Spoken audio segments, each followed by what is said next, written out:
কি এটি দায়িত্ব ছিল না? তৎকালীন সময়ে শিক্ষা সচিব রানা পারভিন ম্যাম আমাদের সাথে একটি বৈষম্য করেছে। এই বৈষম্যের ফলেই আজকে আমরা এই রাজপথে দাঁড়িয়েছি।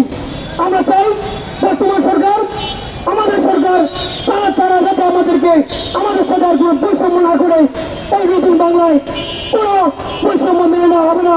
আমরা কর্তৃপক্ষের দুর্নীতি, কর্তৃপক্ষের অস্বচ্ছতা, কর্তৃপক্ষের অব্যবস্থাপনার কথা জানাতে আজকের মানববন্ধনে এসেছি। প্রয়োজনে আবার আমরা আসবো আরো কঠোর কর্মসূচি নিয়ে। আমাদের এই সংখ্যা কম সংখ্যক দেখে আপনাদের ভাবার সুযোগ নেই। আমরা রাজপথ থেকে আমরা উদার হয়ে যাব। আমরা যতক্ষণ পর্যন্ত রাজপথে আমরা থাকবো ততক্ষণ পর্যন্ত আমাদের দাবি মেনে না হবে এবং এই দাবির বাস্তবায়ন না হবে। দাবির বাস্তবায়ন না হওয়া পর্যন্ত আমরা আমাদের কর্মসূচি চলমান রাখবো। সাংবাদিক সম্মেলনের মাধ্যমে আমরা জানিয়েছি, আজকে মানববন্ধনের মাধ্যমে জানাচ্ছি, প্রয়োজনে আমাদের সমাবেশ ও বিক্ষোভ কর্মসূচি আহ্বান করা হবে। আমাদের এই কর্মসূচি চলমান থাকবে। আমরা কর্তৃপক্ষের সবাই দৃষ্টি আকর্ষণ করছি, আমরা আমাদের শিক্ষামন্ত্রীর দৃষ্টি আকর্ষণ করছি।